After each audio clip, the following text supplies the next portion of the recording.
इस मूवी का नाम एलियन कोवेनेंट है। इसका फर्स्ट पार्ट मैंने एक्सप्लेन कर दिया था, आप चाहें तो देख सकते हैं। इसका लिंक मैंने डिस्क्रिप्शन और ऊपर आई बटन पे डाल दिया हूँ। ये मूवी फर्स्ट पार्ट से भी बेहतर है, तो इसको लास्ट तक देखना। एक रिक्वेस्ट है गाइज, 500 सब्सक्राइबर करा दो यार, बहुत मेहनत लगती है वीडियो बनाने में। तो कहानी के शुरुआत में एक हॉल में 2 आदमी को दिखाया गया, जिसमें से एक का नाम वॉल्टर और दूसरे का नाम पीटर है। वॉल्टर मानव द्वारा बनाया गया एक इंटेलिजेंट रोबोट है। उसे बनाने वाले और कोई नहीं, उसी रूम का दूसरा आदमी पीटर है। पीटर उसे चलने को कहा और उससे नाम पूछता है, पर बिना कुछ बोले एक मूर्ति को देखने लगा। वॉल्टर अपनी सारी खूबियां पीटर को दिखाता है। इन सब के बाद हमें 2104 में एक कोवेनेंट नाम के स्पेसशिप को दिखाया गया, जिसमें 15 क्रू और 3140 पैसेंजर के साथ सफर पर था। वो पृथ्वी से दूर एक सुनसान ग्रह पर कॉलोनी बसाने जा रहे थे। वो जहाज अपने डेस्टिनेशन पर 7 साल 4 महीने बाद पहुंचेगा। वहीं पे हमें वॉल्टर को दिखाया गया, जो स्पेसशिप को रिचार्ज करने का प्रोसेस चालू कर देता है। इसके बाद वॉल्टर डेनिस नाम के क्रू मेंबर का हार्ट बीट चेक करता है। इसके बाद वो सारे क्रू मेंबर्स को जांच कर पैसेंजर के कैबिन में जाता है। तभी उसे शिप से वार्निंग मिलता है कि जल्दी से कंट्रोल रूम पहुंचे। वो जल्दी से वहां जाने लगता है। तभी सोलर रे स्पेस शिप से टकराता है, जिससे चार्ज पैनल टूट जाता है और शिप में गड़बड़ी स्टार्ट हो गई थी। वॉल्टर सारे क्रू को जगाने का ऑर्डर देता है। तभी सारे क्रू जगने लगते हैं। उसी में से डेनियल्स नाम के क्रू को उसके साथ ही उठाते हैं। वो सारे मिलकर अपने कैप्टन को जगाने की कोशिश करते हैं, पर उसकी पॉड में गड़बड़ी के कारण आग लग जाती है, जिसकी वजह से उसकी दर्दनाक मौत हो गई। दरअसल डेनियल और कैप्टन पति पत्नी थे। कैप्टन को मरते देख डेनियल बहुत ज्यादा डर गई थी।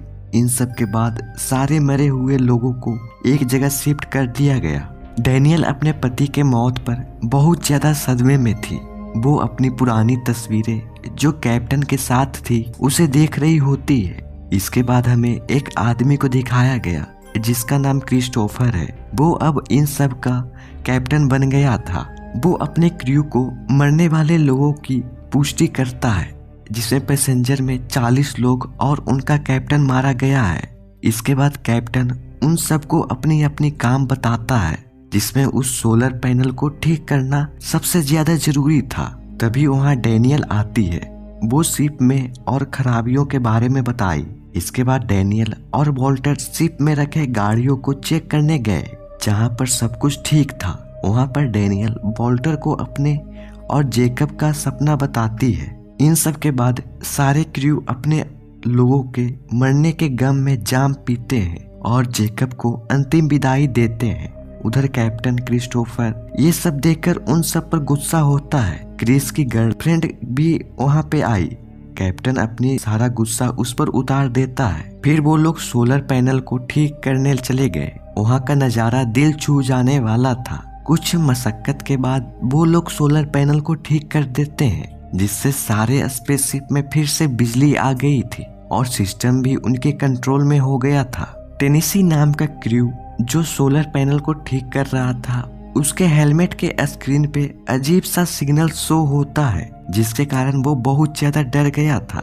इसके बाद वो लोग उस सिग्नल को जांचने लगते हैं, तो उन्हें पता चला कि वो सिग्नल एक गाना है, जिसे एक फेमस सिंगर ने गाया था। वॉल्टर एआई से सिग्नल को स्टार्टिंग पॉइंट से ढूंढने को कहता है, तो वो एक हमारे ही जैसे सौर मंडल को शो किया। एक क्रू उसे जांचने लगता है, तो पता चला कि वो पृथ्वी जैसा ही एक ग्रह है, जिसपे महासागर, भूमि और वायुमंडल सब कुछ मौजूद है।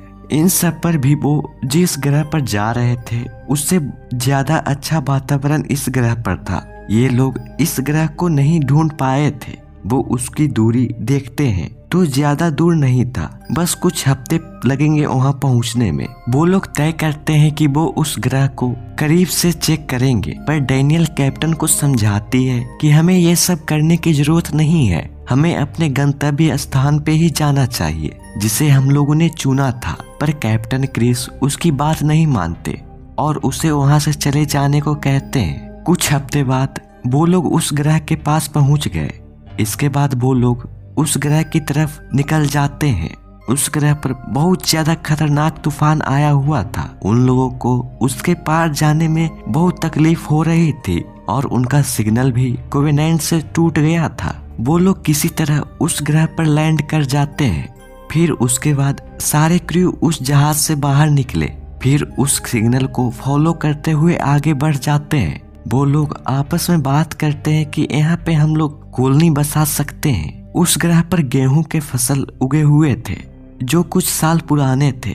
इसके बाद वो लोग वहां से आगे बढ़ गए। उनमें से 2 लोग एक जगह पे रुककर कुछ रिसर्च करने लगते हैं और बाकी लोग आगे निकल जाते हैं। जंगल में वो लोग बहुत सारे पेड़ टूटे हुए देखते हैं। उस ग्रह पर ना कोई पक्षी ना जानवर कुछ नहीं होता।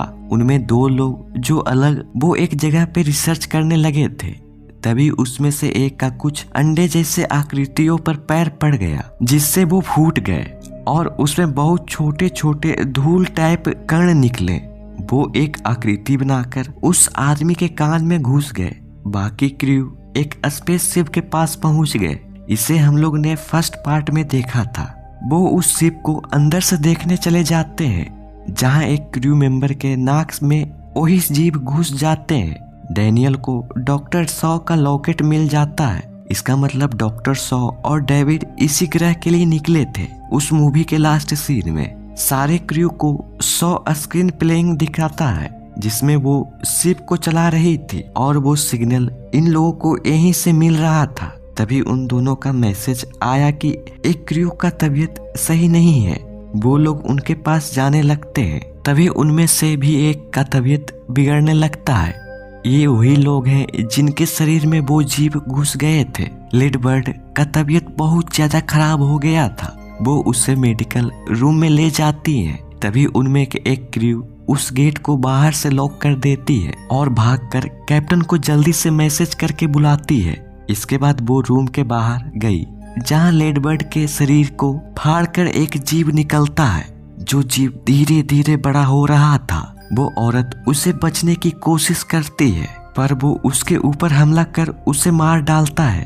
फिर वो फेरिस के पीछे भागता है। फेरिस अपनी जान बचाने के लिए उस जीप पर हमला करती है जिसके कारण सारा शिप ब्लास्ट हो गया है जिसमें फेरिस जलकर मारी गई। उधर उस आदमी के मुंह से उसी तरह का क्रिएचर निकला और वहां से भाग गया। वो लोग स्पेसशिप से कांटेक्ट करने की कोशिश करता है पर कोई कांटेक्ट नहीं हो पाता। तभी वो क्रिएचर उन सब पर हमला कर दिया और वॉल्टर का एक हाथ काट देता है। वो लोग किसी तरह उसे मार देते हैं पर फिर एक और क्रिएचर हमला कर देता है। पर तभी एक फ्लैश गन आसमान में छूटता है जिससे बहुत ज्यादा रोशनी हुई। उस रोशनी से वो क्रिएचर वहां से भाग गया।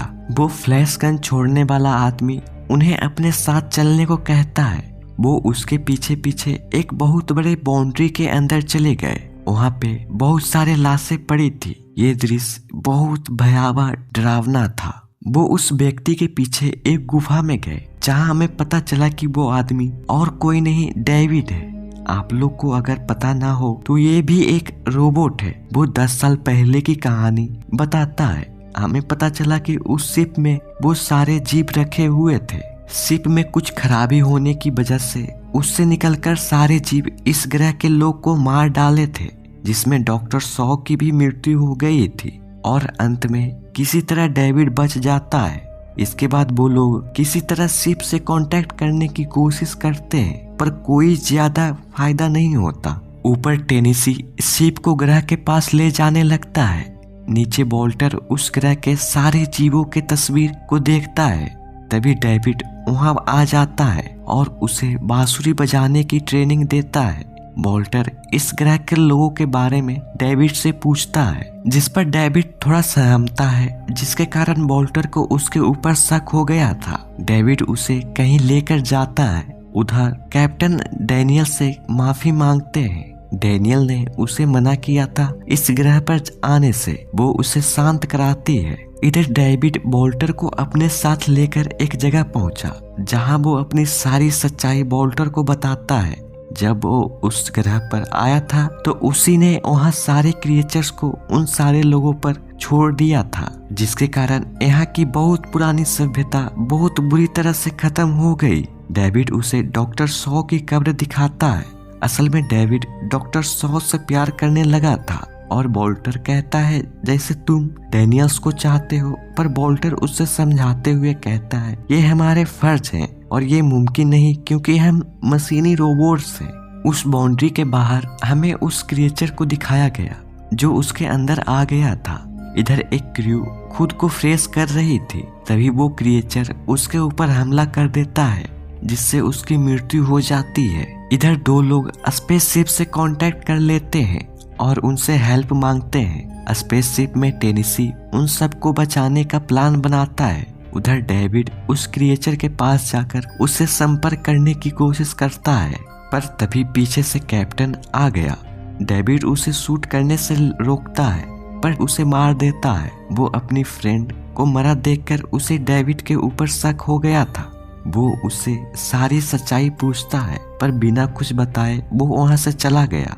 उधर डेनियल्स शिप को कंट्रोल करना सिखाती है और जल्दी से ग्रह पर आने को कहती है। टेनेसी को पता चला कि उसकी वाइफ की डेथ हो गई है। डेविड कैप्टन को कुछ केमिकल दिखाता है और कुछ जीवों को भी दिखाता है। डेविड कैप्टन को लेकर गुफा के बेसमेंट में जाता है जहाँ कुछ बड़े बड़े अंडे रखे थे। कैप्टन उसमें से एक को छूता है, उसके छूते ही वो अपना मुंह खोल लेता है। वो उसके अंदर देखता है कि तभी उसमें से एक जीव उसके ऊपर हमला कर देता है और उसे भी मौत के घाट उतार दिया।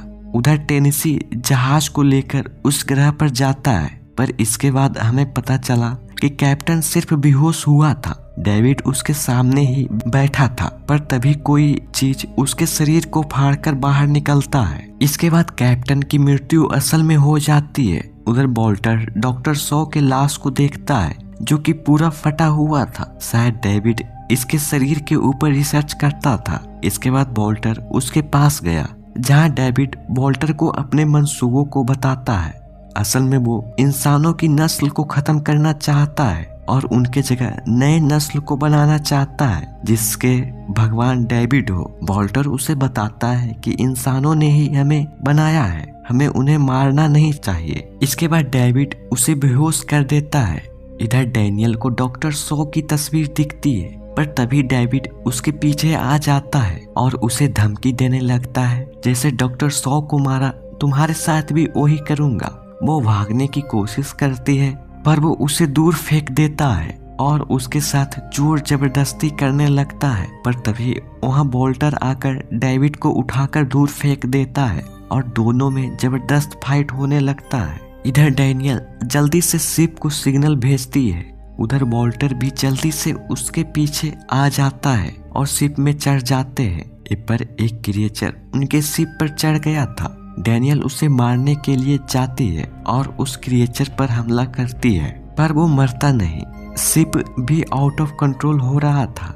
डैनियल की गन में बुलेट खत्म हो गई थी। वो दिमाग लगाकर जहाज के एक जकड़ने वाले उपकरण से उसे पकड़ लेती है, पर उसी बीच गलती से उसके पास चली जाती है, पर वो किसी तरह अपनी जान बचाकर शिप के ऊपर आ गई थी। वो उसे मार ही दी थी। इसके बाद बोल्टर उसे अंदर लेकर आ जाता है। डैनियल बोल्टर के पास जाती है और उसे मेडिकल ट्रीटमेंट देती है। वो पूछती है तुमने मेरी जान क्यों बचाई, जिस पर बोल्टर कहता है वो मेरा फर्ज था।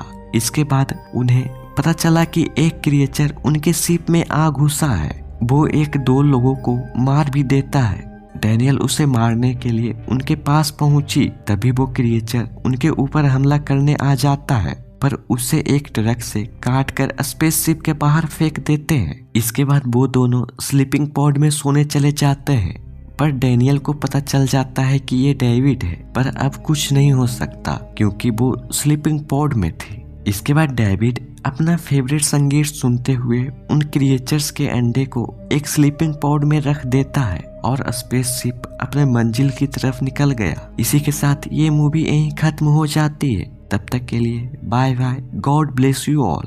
अपना ध्यान रखें।